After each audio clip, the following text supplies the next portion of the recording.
तर last time आपण एक इम्पॉर्टंट ऍप्लिकेशन बघत होतो law of conservation of linear मोमेंटमचं, आणि त्याच्यामध्ये explosion of bomb at rest into 3 parts. Okay, हा पार्ट आपण स्टडी करतोय. Suppose initially there is a bomb at rest, सुरुवातीला बॉम्ब रेस्ट मध्ये आहे आणि सपोज तो एक्सप्लोड झाला आणि त्याचे 3 पार्ट्स तयार झाले. ठीक आहे, तर पहिला पार्ट जो आहे तो M1 मासचा आहे, त्याची व्हेलॉसिटी सपोज V1 बार काहीतरी आहे. दुसरा पार्टिकल M2 मासचा आहे, दुसरा पार्ट, आणि त्याची व्हेलॉसिटी V2 बार आहे. आणि तिसरा पार्टिकल M3 मासचा आहे, त्याची व्हेलॉसिटी काय आहे, V3 बार आहे. तर इनिशियल मोमेंटम काय असणार आहे, सगळेच बॉम्ब सगळेच पार्ट्स म्हणजे सिंगल बॉम्ब जो आहे तो काय असणार आहे, रेस्टला असणार आहे. So initial momentum is equal to 0 and therefore final momentum देखील काय असलं पाहिजे, by law of conservation of linear momentum final momentum 0च असलं पाहिजे. म्हणजे P1 bar plus P2 bar plus P3 bar. Momentum सगळ्यात महत्वाची गोष्ट लक्षात घ्या, मोमेंटम इज वेक्टर क्वांटिटी आहे. त्याच्यामुळं फायनल मोमेंटम म्हणजे सगळ्या मोमेंटमची ऍडिशन करायची आहे, परंतु ऍडिशन करत असताना ती व्हेक्टर ऍडिशनच झाली पाहिजे, हे व्यवस्थित लक्षात ठेवायचं. व्हेक्टर ऍडिशन म्हणजे डायरेक्शन कन्सिडर करून होणारी ऍडिशन, अल्जेब्रिक ऍडिशन करायची नाहीये, लक्षात घ्या. ओके, म्हणजे पहिल्या पार्टिकलचं मोमेंटम सपोज 20 असेल, दुसऱ्या पार्टिकलचं मोमेंटम 30 असेल, तर दोघांचे मिळून 20 प्लस 30 इज इक्वल टू 50 असं होणार नाहीये. दिस इज रॉंग. दोघांचं मोमेंटम 50 होणार नाहीये, तर त्याची काय करावं लागेल, वेक्टर ऍडिशन करावं लागेल. ठीक आहे, वेक्टर ऍडिशन कशी करायची आहे, 2 मेथड आहेत. एक म्हणजे रिझल्टंटचा फॉर्म्युला वापरायचा, that is square root of P square plus Q square plus 2pq cos θ, हा फॉर्म्युला वापरायचा. किंवा पहिला जो मोमेंटम आहे, फर्स्ट मोमेंटम जे आहे, फर्स्ट पार्टचं जे मोमेंटम आहे ते IJK स्वरूपात कन्वर्ट करायचं. सेकंड पार्टचं मोमेंटम देखील IJK स्वरूपात लिहायचं आणि मग वेक्टर ऍडिशन करायची. म्हणजे I can be added to I, J can be added to J and K can be added to K. ठीक आहे, सो दिस इज इनकरेक्ट. म्हणजे 20 प्लस 30 50 येणार नाहीये, त्यांची वेक्टर ऍडिशन. 20 प्लस 30 50 कधी येऊ शकतं, जर ते दोन्ही मोमेंटम एक्झॅक्टली सेम डायरेक्शन असतील तरच फक्त होत आहे, अदरवाईज होत नाही. ओके, आता बघा, initial momentum is equal to final momentum, therefore 0 is equal to P1 bar plus P2 bar plus P3 bar. Okay, and therefore generally अशा टाईपचा जर प्रॉब्लेम एक्झाम मध्ये आला तर 2 पार्टिकलचं मोमेंटम आपल्याला दिलेलं असतं आणि तिसऱ्या पार्टिकलचं मोमेंटम काढायला सांगितलेलं असतं. म्हणजे थोडक्यात कुठल्याही 2 पार्टचं मोमेंटम दिलं जाईल आणि एका राहिलेल्या पार्टचं मोमेंटम किंवा त्याची व्हेलॉसिटी जी आहे ती आपल्याला फाइंड आउट करायची आहे. तर या इक्वेशनवरून आपल्याला रिलेशन काय मिळणार आहे, P3 bar is equal to minus of P1 bar plus P2 bar. म्हणजे 2 पार्टिकलच्या मोमेंटमची जी वेक्टर सम असणार आहे ना, त्या वेक्टर समच्या एक्झॅक्टली अपोजिट P3 बार असणार आहे. ठीक आहे, म्हणजे सपोज P1 बार टुवर्ड्स राईट असेल, P2 बार सपोज अपवर्ड असेल, तर P1 बार आणि P2 बार मध्ये अँगल काय असेल, थीटा असेल.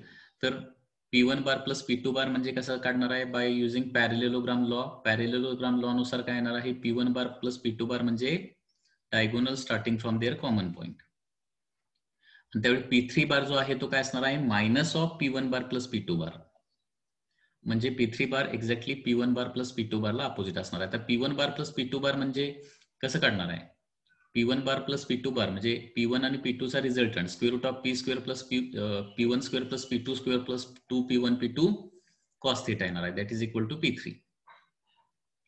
ठीक आहे, आणि P3 न P1 बरोबर केलेला सपोज अँगल फाइंड आउट करायचा असेल, हा अँगल फाइंड आउट करायचा असेल तर अगोदर हा अँगल अल्फा फाइंड आउट करावा लागेल. हा अल्फा फाइंड आउट केला तर हा येणार आहे पाय मायनस अल्फा.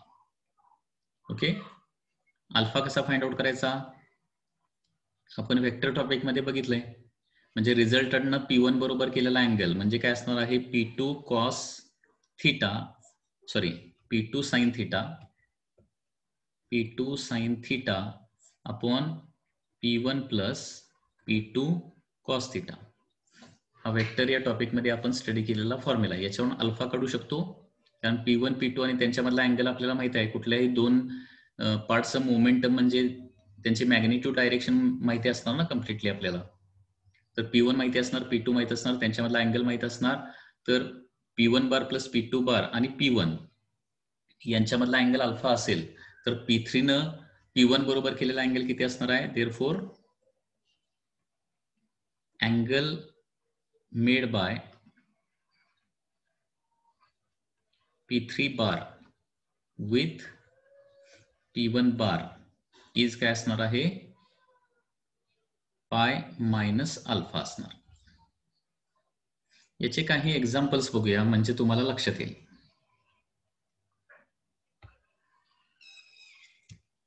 ओके, तर DC पांडेमध्ये 5.15 एक्झाम्पल दिलेला आहे. 5.15 5.15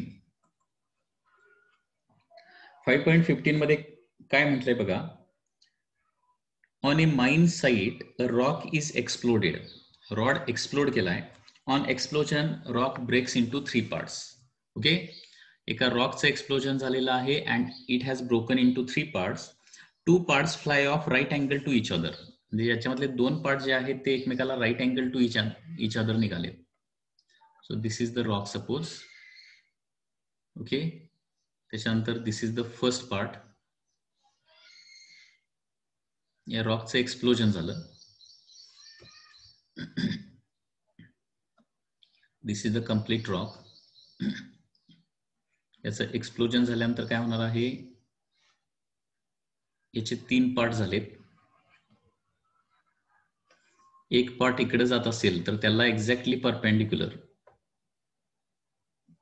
2 पार्ट्स काय होतात, फ्लाईज परपेंडिक्युलर लाईक दिस. दुसरा पार्ट इकडे जात असणार आहे 90 डिग्री मध्ये. तर तिसरा पार्ट या दोघांचा जो रिझल्टंट असेल ना, P1 बार आणि P2 बार, यांना काय होणार आहे, exactly P1 bar plus P2 बारचं जे ऍडिशन येणार ना, वेक्टर ऍडिशन, त्याला अपोजिट असणार आहे, that is P3 bar. The 2 parts go off right angle to each other. These are 1 kg first part moving with velocity 12. First part जो आहे ना तो 1 kg आहे आणि its velocity is 12 meter per second. Second part 2 kg आहे आणि त्याची velocity आहे 8 meter per second. Third part flies off with velocity 4 meter per second. Third part ची velocity दिली. ओके, ती किती दिले, V3 is equal to 4 meter per second. So this is M1 1 kg, V1 12 meter per second.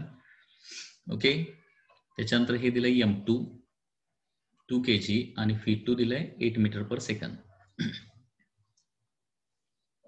What will be its mass? तर third पार्टचं मास काढायचं आहे आता. Third पार्टचं मास आणि टोटल रॉकचं इनिशियल मास देखील आपल्याला फाइंड आउट करता येईल याच्यावर.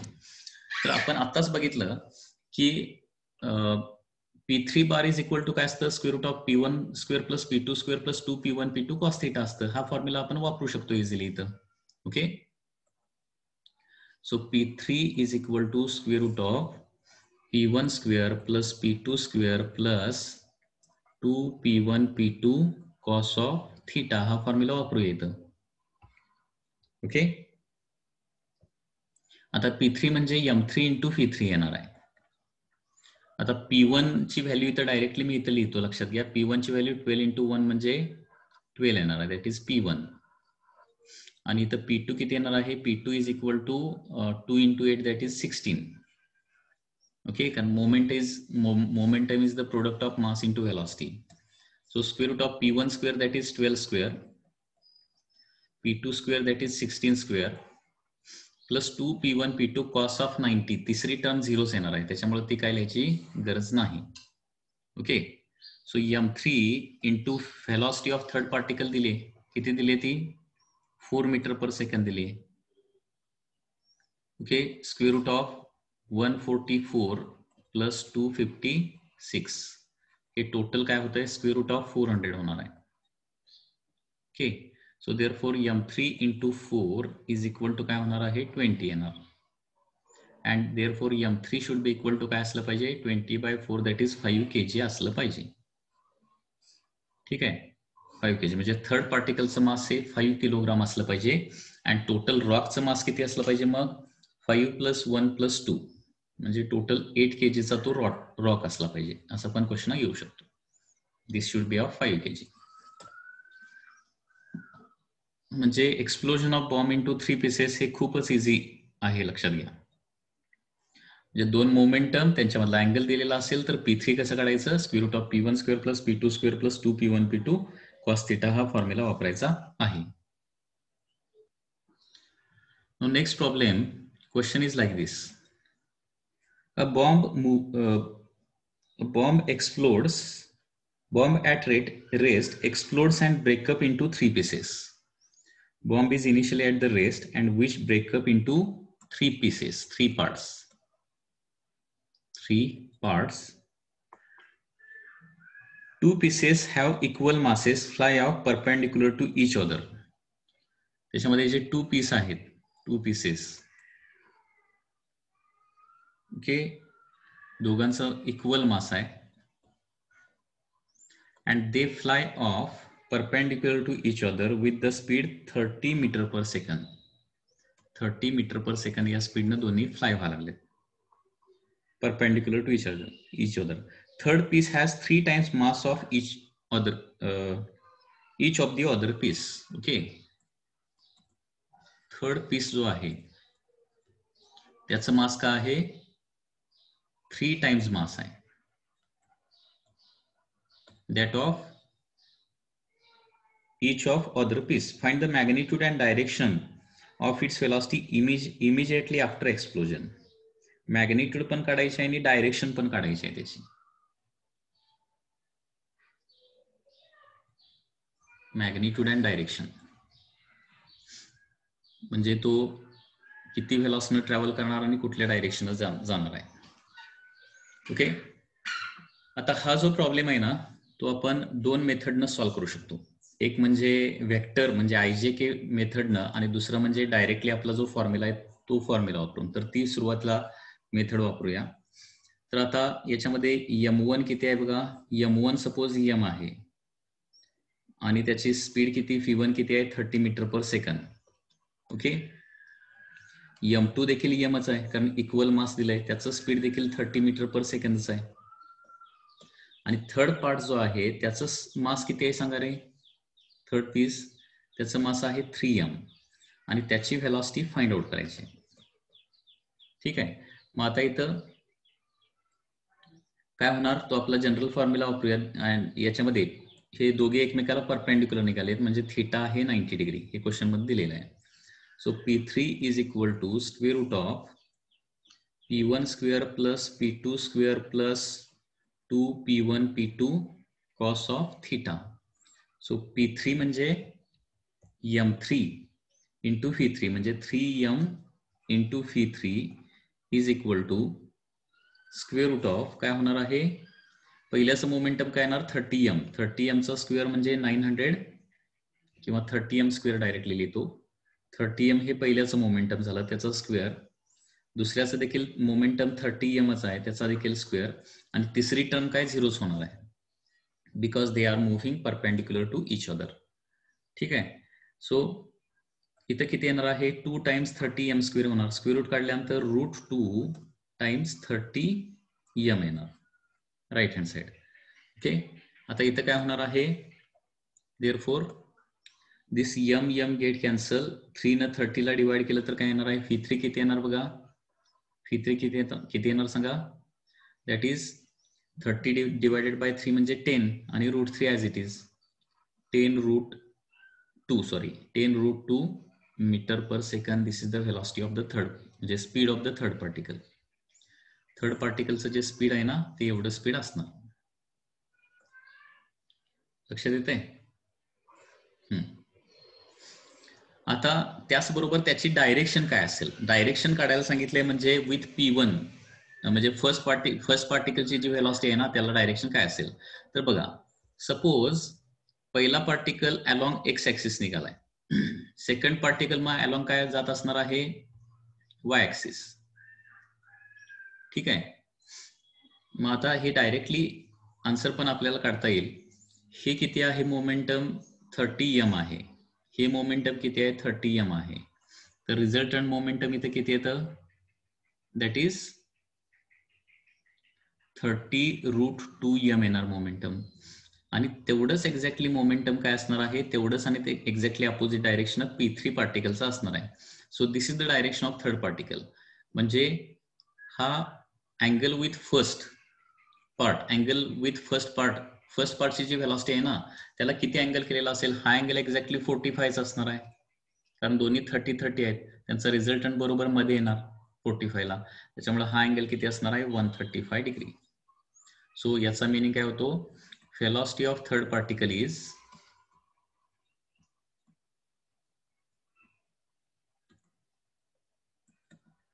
(135 degree with velocity of first).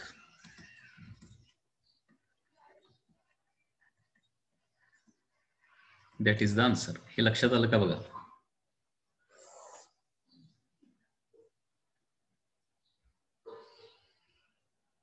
याची दुसरी मेथड सांगतो, अल्टरनेटिव्ह मेथड.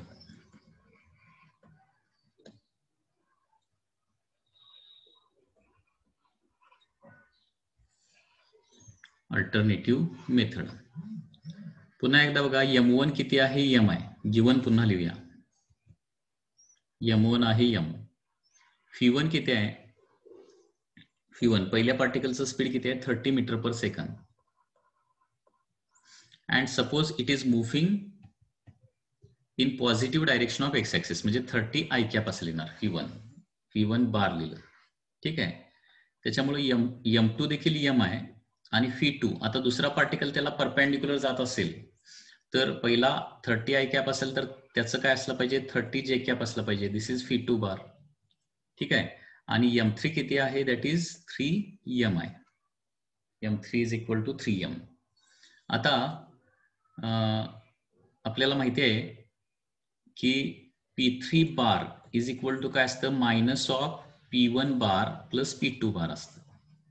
हा फॉर्म्युला आता वेक्टर फॉर्म मध्ये सॉल्व्ह करायचा असेल तर हा फॉर्म्युला लक्षात ठेवावा लागेल, p3 bar is equal to minus of p1 bar plus p2 bar. So minus of, तर p1 बार म्हणजे काय, m1 v1 येणार, म्हणजे 30 into m, 30m i cap, okay. आणि p2 बार म्हणजे काय येणार आहे, प्लस 30 इंटू m जे कॅप. आणि p3 बार म्हणजे काय येणार आहे, that is 3m into v3 बार असं येणार, कारण तिसऱ्याची व्हेलॉसिटी माहिती नाही ना, ती आपल्याला काढायची आहे. 3m इंटू v3 बार, ते p3 बार होणार आहे, ठीक आहे.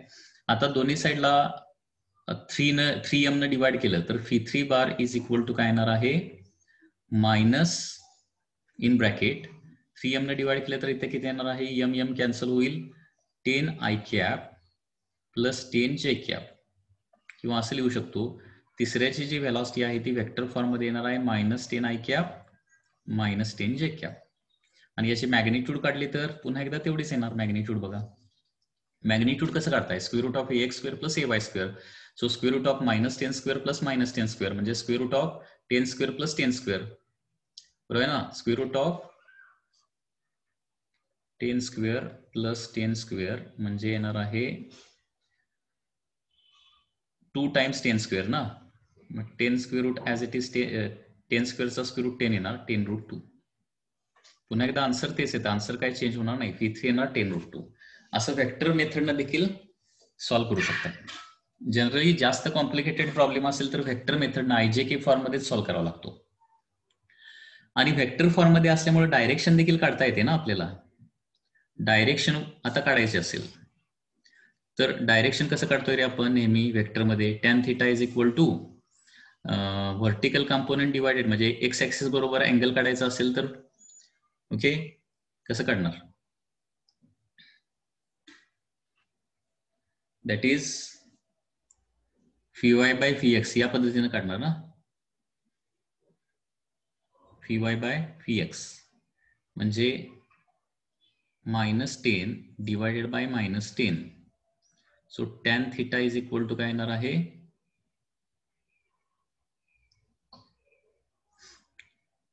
Tan theta is equal to 1 येणार. So theta is equal to इथं 45 डिग्री यायला लागले directly, theta is equal to 45 degree, okay.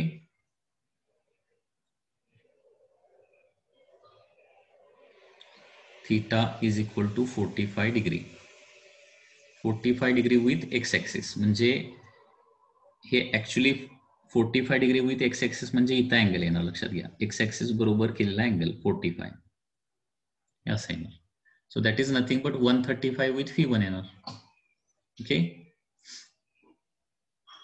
That is your answer. This is also म्हणजे θ45 हे कुठला आलेला आहे, मात्र विथ एक्स ऍक्सिस आलेला आहे, एक्स ऍक्सिस. कारण दोन्ही कंपोनेंट निगेटिव्ह. हे बघा φ3 चे दोन्ही component -10 i cap -10 j cap म्हणजे -10 i आणि -10 j म्हणजे अशीच डायरेक्शन येणार ना खाली. ओके, म्हणजे 45 डिग्री टॅन थिटाची व्हॅल्यू नेहमी काय ते लक्षात घ्या, या पद्धतीनं 0 to 90 डिग्रीच्या मध्येच येणार आहे. म्हणजे एक्स ऍक्सिस बरोबर 45 डिग्री थर्ड क्वाड्रंट मध्ये येणार ते.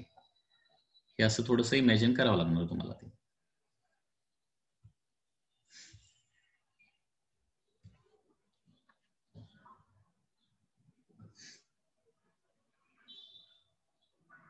Any doubt in this case? हा, नेक्स्ट पार्ट बघूया आपण आता, एक्सप्लोजन ऑफ बॉम्ब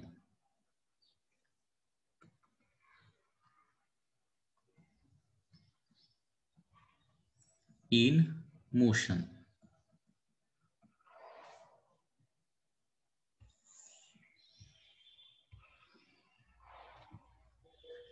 ओके, आता explosion of bomb in motion से रिलेटेड रिलेशन काय येणार बघा. तर so this is the bomb which is initially total mass याचं काय असणार आहे, एम असणार आहे. And it is suppose moving with velocity phi, काहीतरी सर्टन व्हेलॉसिटी फी बारनं मूव्ह होत असणार आहे. त्याच्यामुळे याचं काय आता येणार आहे, पी इनिशियल काहीतरी येणार आहे. म्हणजे बॉम्ब रेस्ट मध्ये होता त्यावेळी, म्हणजे प्रिव्हियस प्रॉब्लेम आणि या प्रॉब्लेम मध्ये फक्त चेंज काय असणार आहे, related to initial momentum. Okay, bomb at rest जर एक्सप्लोड झाला तर इनिशियल मोमेंटम काय होतं, 0 होतं. आणि तो मोशन मध्ये असताना सपोज याचं एक्सप्लोजन झालं, म्हणजे 2 पार्ट झाले किंवा 3 पार्ट झाले, किती असतील ते 2 or 3 parts like this, 3 part झाले तर काय होणार आहे, तिन्ही पार्ट्स मिळून काहीतरी पी फायनल येणार आहे. ओके, म्हणजे याचं काहीतरी येणार आहे P1 बार, याचं काहीतरी येणार आहे P2 बार आणि याचं काहीतरी येणार आहे P3 बार. तर पुन्हा एकदा by law of conservation of linear momentum नुसार काय येणार बघा, by law of conservation of linear momentum,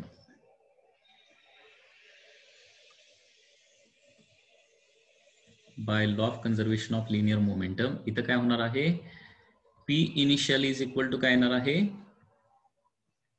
P final येणार. P initial is equal to P final. तर initial momentum is equal to काय असणार आहे, फायनल मोमेंटम. ठीक आहे, आता इनिशियल मोमेंटम काय असणार आहे, आता इथे इनिशियल मोमेंटम काहीतरी पी बार असणार आहे आणि final momentum P1 bar plus P2 bar, म्हणजे 2 पीस असेल तर या पद्धतीनं आणि 3 पीस असेल तर या पद्धतीनं होणार. एवढंच फक्त याच्यामध्ये चेंज होते. आणि generally explosion of bomb in मोशनचा प्रॉब्लेम सॉल्व्ह करायचा असेल तर व्हेक्टर मेथडनंच सॉल्व्ह करायचा, व्हेक्टर मेथडनं, तरच तो आपल्याला इझी जातो. व्हेक्टर मेथड म्हणजे काय, IJK फॉर्म मध्ये सगळी मोमेंटम लिहायचे, या फॉर्म्युल्यामध्ये प्लेस करायचे आणि सॉल्व्ह करायचं, दॅट्स ऑल. म्हणजे हे देखील खूप इझी प्रॉब्लेम आहे, explosion of bomb in motion. याचं एक एक्झाम्पल बघूया म्हणजे तुम्हाला लक्षात येईल. एक्सप्लोजन ऑफ बॉम्ब इन मोशनचं एक्झाम्पल. इथं एक्झाम्पल काय दिलंय बघा, a bomb moving with velocity. There is a bomb which is moving with velocity, moving with velocity 40 I cap plus 50 J cap plus 25 K cap meter per second. There is a bomb which is moving with velocity 40 I plus 50 J plus 25 K, explode into pieces of mass, explodes into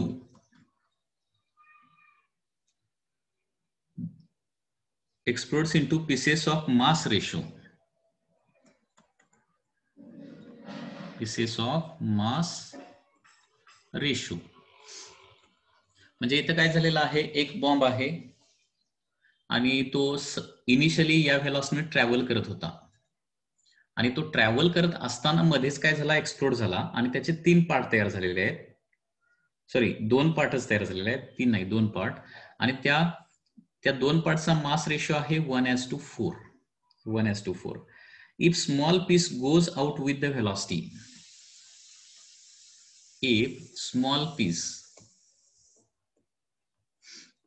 goes out with velocity, small piece goes out with velocity 200 I cap plus 70 J cap minus 15 K cap meter per second. Find the velocity of larger piece. Larger piece ची velocity find out करायची आहे. Velocity of larger piece. Okay, तर आपल्याला जर bomb motion मध्ये असेल तर formula माहिती आहे, P bar is equal to, आता इथं फॉर्म्युला काय येणार, P1 बार प्लस P2 बार. मग स्टेप्स काय करायचे आहेत, P बार एक लिहा म्हणजे इनिशियली एक्सप्लोड व्हायच्या अगोदरचं मोमेंटम, P1 बार लिहा आणि P2 बार लिहा आणि त्या फॉर्म्युल्यामध्ये प्लेस करा. That's all. ओके, सो सुरुवातीला P1 बार लिहितो, सॉरी P बार लिहितो सुरुवातीला. P बार म्हणजे बॉम्ब एक्सप्लोड व्हायच्या अगोदरचं मोमेंटम, m इंटू फी बार येणार आहे.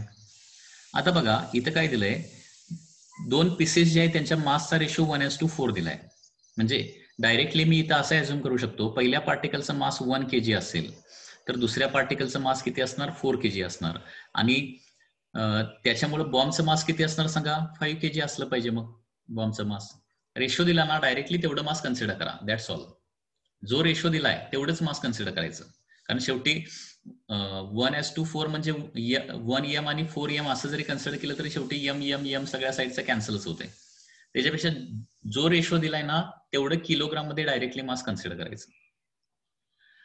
तर पूर्ण बॉम्बचं मास किती येणार आहे, 5 kg येणार आहे. आणि त्याची व्हेलॉसिटी किती आहे बघा, 40 I cap plus 50 J cap plus 25 K cap.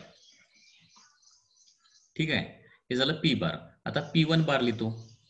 P1 बार, तर त्याच्यातल्या स्मॉलर पीसचं मोमेंटम काढायचं आहे. स्मॉलर पीस त्याचं मास किती असणार, 1 kg. Okay, that is m1 P1 लिहितो 1 kg. आणि त्याची व्हेलॉसिटी आहे 200 I cap plus 70 J cap minus 15 K cap. म्हणून वेक्टर टॉपिक फिजिक्स साठी खूप इम्पॉर्टंट आहे बघा, वेक्टर चांगला प्रिपेअर करा.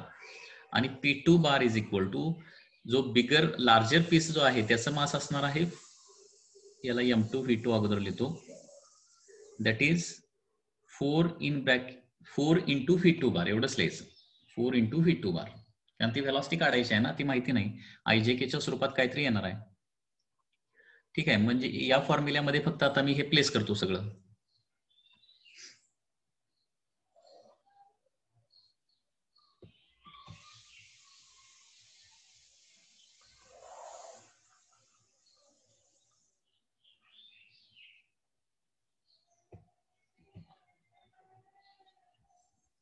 ओके, सो देअरफोर म्हणण्यापेक्षा by law of conservation of linear momentum, LCOLM. Okay, काय येणार, P bar is equal to P1 bar plus P2 bar. So P bar is 540 I cap plus 50, आतमध्ये multiplication based वे करून मल्टिप्लिकेशनच directly लिहितो मी. 5 into 40 म्हणजे 200 I cap प्लस 5 into 50 म्हणजे 250 J cap प्लस 5 into 25 that is 125 K cap is equal to P1 bar आहे 200 I cap plus 70 J cap minus 15 K cap is equal to plus 4 V2 bar. So therefore आता हे पलीकडे जाऊन subtraction करावं लागेल. 200I minus 200I cancel, 250J minus 70J म्हणजे काय होणार आहे, दॅट इज 180J cap आणि